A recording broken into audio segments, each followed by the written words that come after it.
Então, vamos continuar nossa conversa. Nós já chegamos no século XX, né?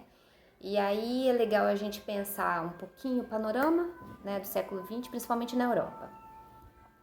Então, na Europa, o que a gente tem é muita instabilidade, muita desigualdade, né?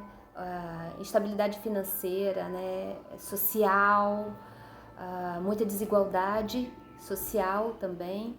Na Ásia acontece uma guerra logo no comecinho do século, Rússia e Japão tem um conflito, e na segunda década do século acontece a Primeira Grande Guerra Mundial.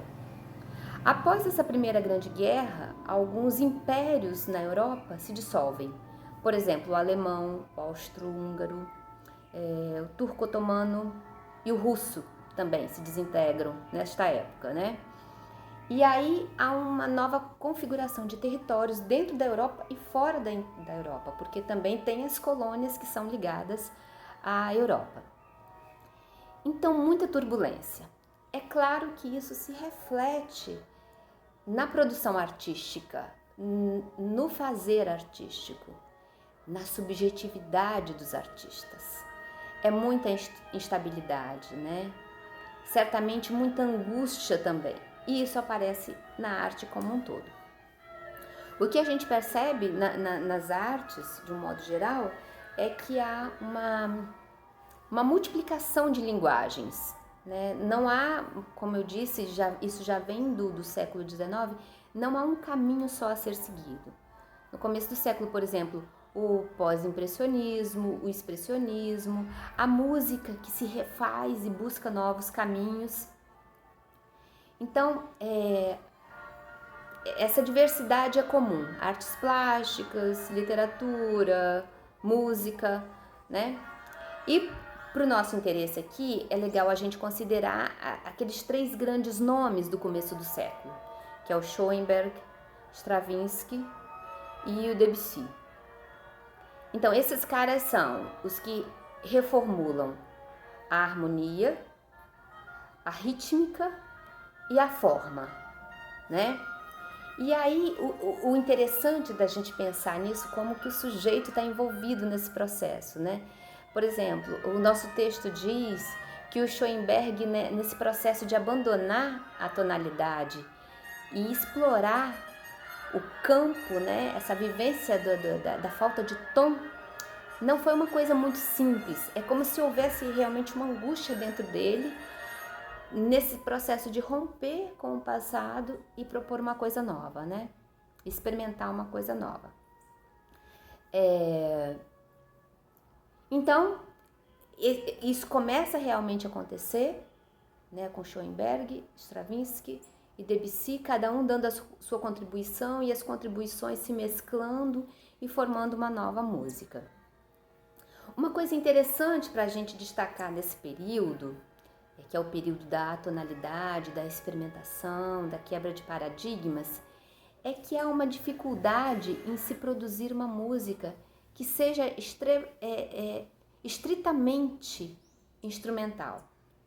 Então a música, ela passa a meio que precisar se ligar a outros elementos artísticos. Por exemplo, o Schoenberg lança a mão daquela voz que é cantada e falada. Ela aparece em algumas peças dele, né? Às vezes também algumas peças surgem com um narrador que vai descolado da cena, vai falando sobre a cena. Então o teatro entra na música, vamos dizer assim, ou a música se apropria do teatro, ou se casa com o teatro. A dança também, muitas peças feitas para serem dançadas, os balés, né? O balé moderno sendo usado como uma ferramenta também para casar com a música. Outra coisa que a gente percebe também no começo do século, e isso caminha depois, né? As novas formações de grupos musicais. Então, percussão de várias formas, só percussão com voz, percussão com piano, por exemplo, certas formações só com instrumentos de sopro. Então, a forma de lidar com a instrumentação também muda. Outra coisa que tem a ver com a música e com as outras artes, não há mais a necessidade de se fazer o belo. Então o belo cai por terra. Havia uma associação até o século XIX da arte com a beleza.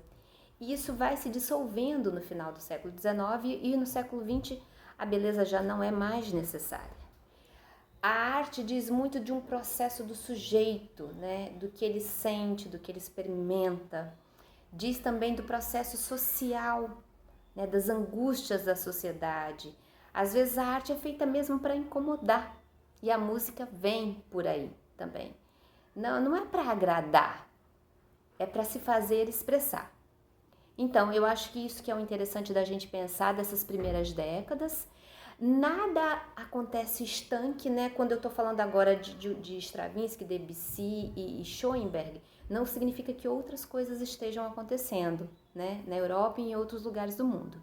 Mas a gente traz esse panorama desses três porque eles realmente são a referência para a grande transformação que nós experimentamos no século XX. É isso aí, então. Depois a gente conversa mais.